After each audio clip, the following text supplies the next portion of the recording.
You guys good in the back?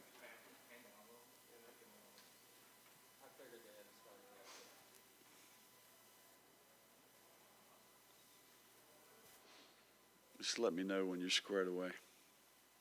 Good? Okay, good to be back. I'll tell you what, it was awesome to have Billy Donovan here the other day to speak with the team. You know, I think once in a lifetime opportunity for our players and staff to listen to a guy who's got tremendous experience in general, right? But obviously 19 years at the University of Florida and accomplished some really significant things. And he had great insight into what he's observed throughout the years that he thinks has helped his teams and, you know, kind of the good teams and the bad teams. He talked a lot about the love, care, and acceptance of the players. And one of the things that he really emphasized was that adversity is our greatest gift. The harder, the better. You know, and I think throughout the offseason, you know, you've got to embrace that. You have to use that. It's a way to grow, to improve. I was really interested in how he talked about choice, right? We have this illusion of choice at this level of competition in our conference. He's in the NBA. There's this illusion of choice. You don't have a choice, right? If you want to be competitive, if you want to be the absolute best at what you do, if you want to be relevant, you got to do the things that separate you from the competition. And we talked a lot about experience. You know, this team that we have has, you know, more experience than we've had maybe the last couple of years. But it's only valuable if we use the experience. So I think that's the big message, and he hammered that home yesterday. We have to apply the things that we've learned, and we've got to make the necessary changes to try to get a different result in the future. So it's great to have Coach back, man, and I'm going to tell you what, he's still bringing it. And it was humbling, you know, for him to accept that offer and to be here. I spent an additional 2 hours with him after I got done with the team. So great. Just really thankful for Coach and him being here yesterday. What do we got here? What's the timeline on Montreal and how's that impact the running back situation? Yeah, Montreal's doing great. First of all, it was very minor. You know, once they got in there, it's a scope, and he's week to week, right? He's already on his feet.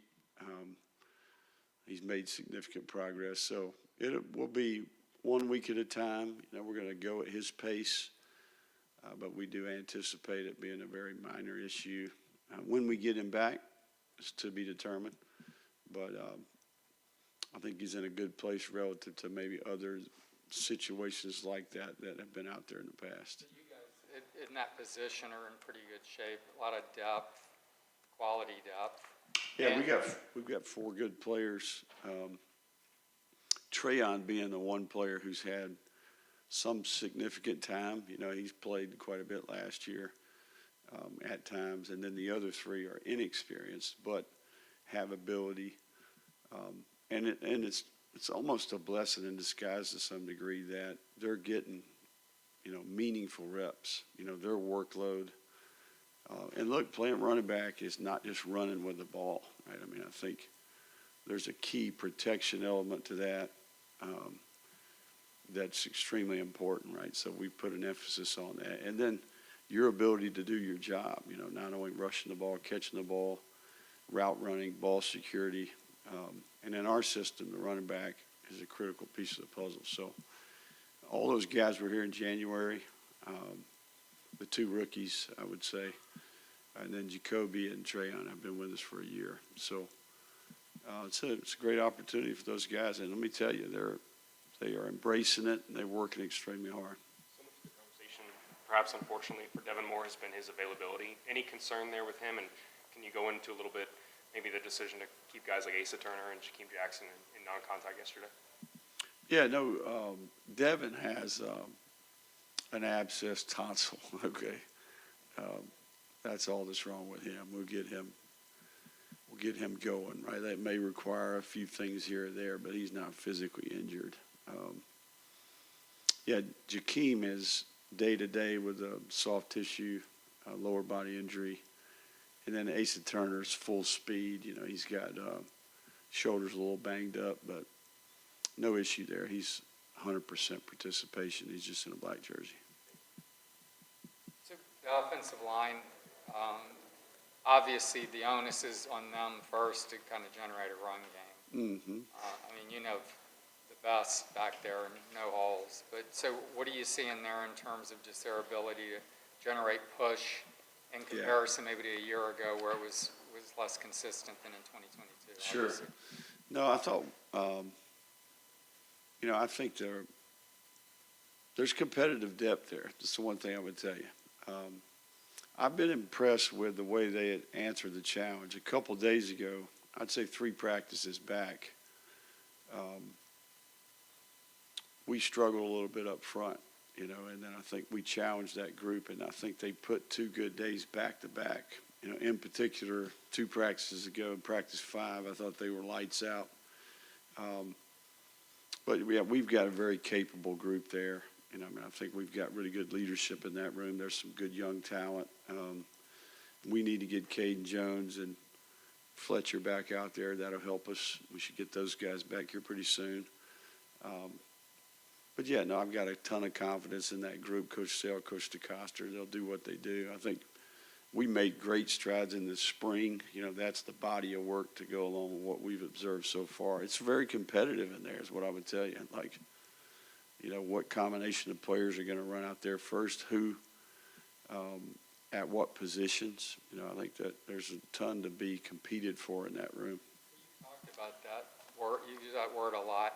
How refreshing is it to have that at most every position? It feels like now.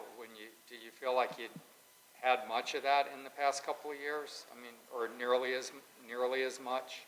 Yeah, not as much. I mean, I think ultimately literally there are some positions on our team where it is daily adjusted.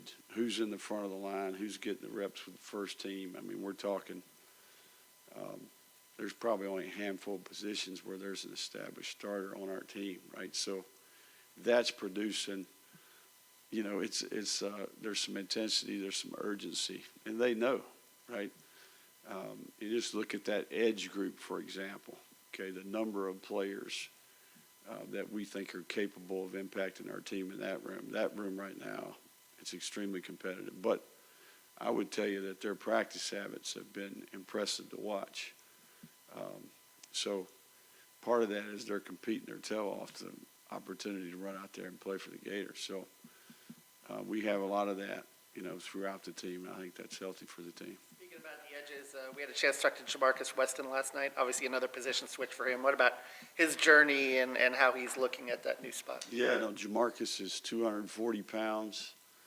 You know, Jamarcus was considering maybe pursuing the NFL last year. We had quite a few conversations.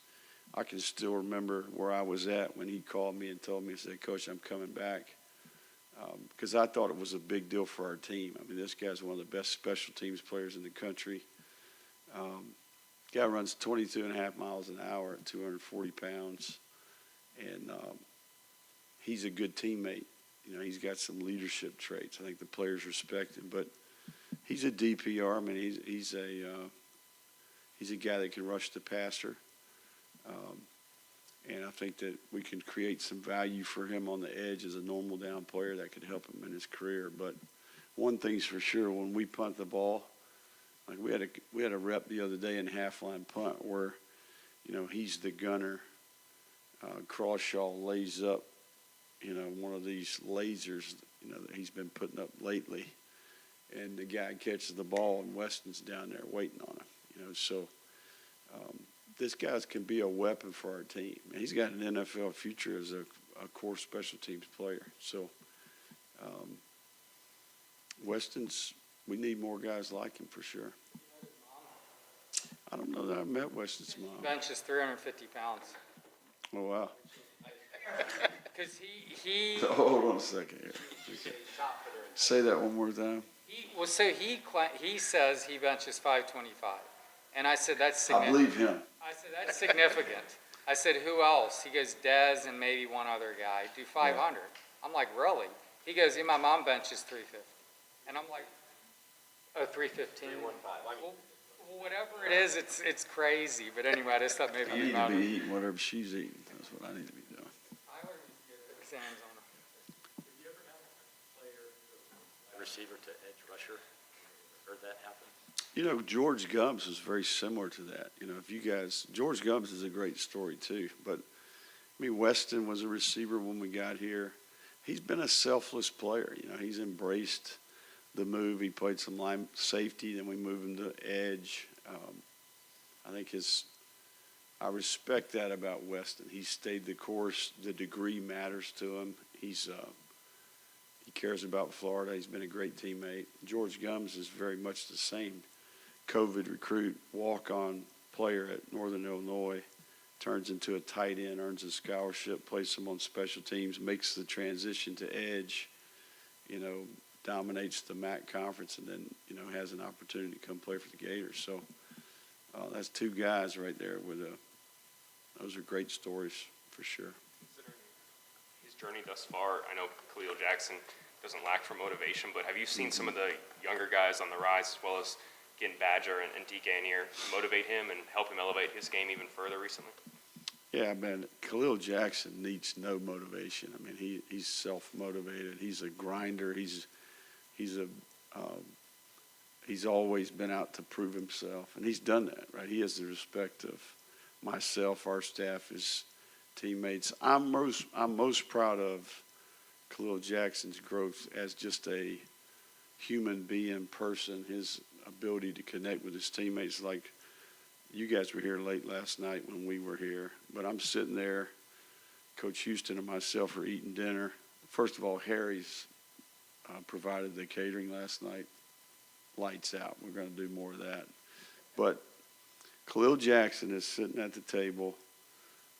You know, there's 3 or 4 guys at the table, and this guy's smiling. He's having conversation. He's being more vocal on the field. Just a different guy. You know, I mean, I think when we first got here, that was an area that he specifically talked to me about wanting to improve. So Khalil's he's in prime position to have a good year here for the Gators. You spoke about players coming from good backgrounds and meeting their families a lot. How much does it help when you have a player like that who either their parents played at Florida or, you know, you added Lawrence Wright as well as a walk-on in the summer? How much do you think that helps from a culture and a leadership and accountability standpoint here at Florida? Yeah, the more kids that we have on our team that have a true feel for the history and tradition of this place, right, that really understand that we're a part of families that, I mean, Khalil Jackson, think about how he grew up and all the things that he observed and the stories he's been told. And for him to wear 22 and for him to have Jackson on the back, I mean, we need more of that, right? We need, and look, we might just be hitting it just right. We got quite a few legacies that are coming down the pipe here. So, yeah, just in general, it's always there's added value to a player that has knowledge and passion for the place, right? Has a true understanding. Because some of this generation, they don't remember, you know, they have no affiliation with that, right? So I think guys like Khalil, it means a little bit more to a guy like that. It's a little early, but how have you seen the impact of having the analysts on the field like we see Joe Houston and Chris Couch out there on special teams working with guys? Yeah, no, it's helped. Special teams in particular, I think it's been great to kind of take the gloves off of Couch and Coach Houston and let them do their thing. It's been great to see them get to do what they love to do, you know. And I think the players appreciate it, right, because now they get not only are those guys helping plan everything and have great input, but now there's immediate feedback on the spot. So, yeah, I mean, and I think other areas, in the secondary, John Donovan with the tight ends. I mean, I think we've got some other areas where we're making the most of some of the people that we have here. Culture and stuff. A lot of players talk about getting in the right habits and doing little things, and they talked about it a lot this year because Tyler Miles stresses it so much. Right. If you notice that, and when you hear like what are the little things that come to mind? And they pointed out in the locker room and stuff like that. How has that evolved since you've been here? Yeah, man, I go back to what I said last week. I think what I appreciate is when the academic staff,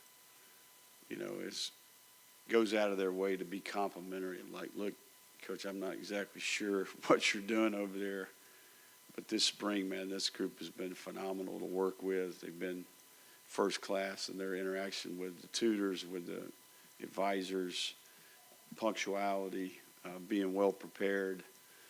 Ultimately, the word culture gets thrown around, right? But it's a set of beliefs, values, behaviors that ultimately impact outcome, right? And I think, we're big believers in that.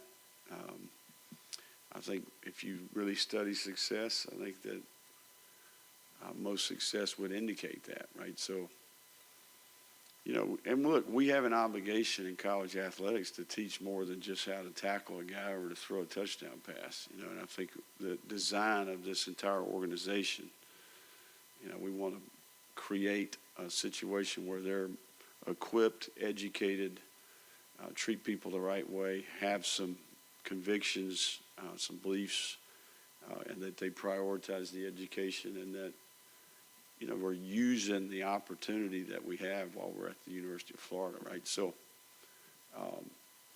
it's our job to model it, and it's our job to try to hold them accountable for it. So I think all these things contribute to purpose, right? And I think that ultimately that's what the game's about.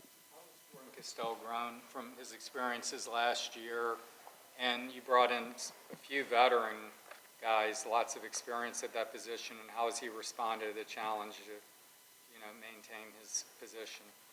Yeah, no, Jordan has been Jordan made a great play last night. Okay, we had, he's in the post. We throw a inside fade to the slot. He breaks out of the post and makes, gets both feet in on the sideline, toe touch. He's just in a different place right now. He's playing faster.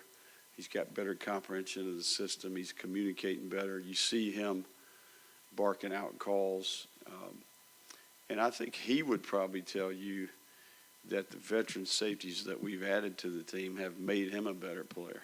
And for number one, they do it the right way, and their work ethic, their attention to detail, the way they approach their business. Competition's part of it, but Jordan Castell's one of the better secondary players in the country. So we got depth there. I think that causes everybody to raise their level of play. The veteran example to go along with the competition, I think, has made that whole group better. His range unique. I mean, he was a high school corner. Yeah. Under Armour All-American, I think, corner.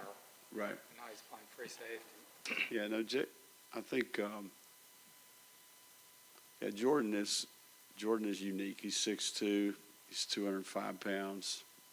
He's got corner coverage ability. He's a bright player too. So I think it's been natural, that move for him. He's got ball skills. He can make plays on the ball. Throughout spring camp and now into fall camp, being fully healthy, how much have you just seen him grow in the last year? Yeah, very competitive at the star position. He's in the thick of it here. It was great for him to get 4 games of experience. He played a little bit on special teams. Aaron's a young player this is his first shot, first go-round, right? And he's right in the middle. Every day for him is critical. There's some competitive matchups in the slot. That's a very important piece to our defense. That player is involved in a major way with the run fit and the coverage. So you got to be a smart player. Sharif Denson's also at that position, and there's a ton of competition. But look, he's tough, he's competitive. He comes from a great family. His mom and dad are some of my favorite people in the entire world. And I think that this is his time, right? It's what he came here for, right? So it's right there in front of him. He and Sharif alike, they're going to be very important players in that defense this year. Left before the first scrimmage, what do you want to see from the team this week leading up to Saturday and then in the scrimmage on Saturday? Yeah, I think the big thing here is everybody can kind of be excited and have great energy in the beginning. These are the days that really test your intangibles. They present opportunity to develop the intangibles of the team. So just the attitude and the energy and the focus, our ability to show up and push the envelope and try to grow, run to it, as Coach Donovan would say. So we'll have an opportunity to do that over the next 3 practices. We've got some situations left to put in, but for the most part, it's all mentality, mindset, and I think that's been we want it to be hard, right? It's design difficulty, right? I told them that after the practice last night. So we got to come back to work here the next couple of days. Greg Sankey in the SEC might institute injury reports on a weekly basis. You always talk about injuries, but are you before that, and as long as it's uniform with all the coaches? Yeah, I think we're just I think the league is trying to avoid any gambling. I think there's scenarios that come up there from an information standpoint that they're trying to standardize all of that relative to the prominence of gambling. So it won't change what we do very much. I think that we may have to do it a couple more times a week, but we're waiting on word, from the league office on exactly what that format's going to be, but we'll be prepared. I think it's another thing that we just try to standardize how we do it and keep moving forward. Knowledge of who will and won't play by the other team, has that been a problem? Like last year, Utah was trying, will the QB play, will he not play? Will that simplify preparation at all, or do you think there'll still be a lot of mystery in that game? Look, there's still going to be a ton of gamesmanship here, right? I think, and I don't. Sometimes you may hear things and you're not sure whether to believe them or not, right? So I think you always have these scenarios every week that you play, right? In, out. We spend pregame, we're evaluating who's available. I think when it's an elite player, a very impactful player where there's a significant drop-off from player A to player B, those are the ones maybe that, cause the most issues, like you're talking about last year with the quarterback. There's certainly some significance there. Maybe an elite pass rusher, an elite player in the secondary. But, you typically don't know until you get to the park. And I'm not sure this format will – it's still going to be very much the same. Everybody's going to have to submit a piece of paper. But pregame, you're going to be evaluating all the players. And that may help you make decisions from a strategy standpoint. But typically in our league, you show up to pregame, and that's when you make the necessary adjustments. Larry Sapp spoke a lot about his relationship with Justice Boone last night and, the leadership and whatnot. How much have you seen from them, especially with young guys like TJ and LJ in the room, just be leaders and how their energy is rubbed off? Yeah, Sapp and Boone were here when we first got here, and both have been awesome. And they have great practice habits. They bring energy. They've got personality that I think rubs off on the team and the group. And they do just that. Those two have been in the trenches together for a couple of years now, right? So they're doing a good job. And reality is they're competing, right? they're in scenarios where they're competing. So both those guys are two of our guys that provide a good example. They have character, and we need more of them. You know, I think ultimately that room right now, if you look at it, it's probably the most competitive group on our team, and those young players are a factor. So they're doing a good job in that regard. You know, they're in the middle of a competition right now, but they're able to, you know, keep their friendship sane and, you know, keep a level head about it and whatnot. Well, I think it's a sign of what we've been describing about this team. You know, I think ultimately that selflessness that, hey, although I'm competing, you know, and I'm trying to earn a role in the team, I've got an obligation to mentor and be a good example and show the way to the young players, right? I think that's what you want. And, you know, Boone has been one of the best leaders that we had.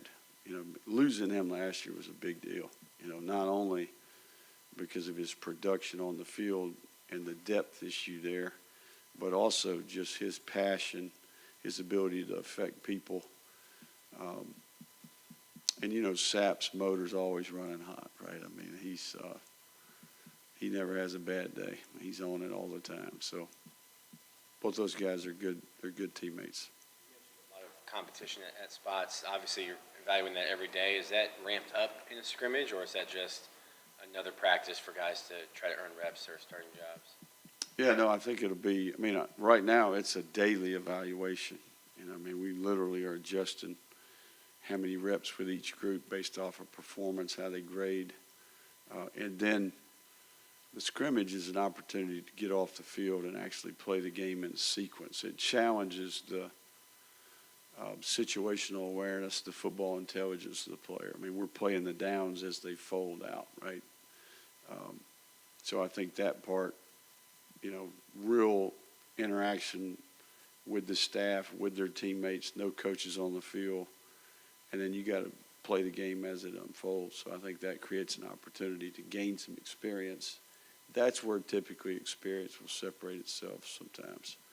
But, yeah, it's really a great opportunity for every single part of the organization, from equipment to video to the headset crew, offense, defense, special teams. I mean, all parts of our team will get a little bit of a game, a dry run at a game. So that'll be part of the emphasis. All right, guys. Thank you.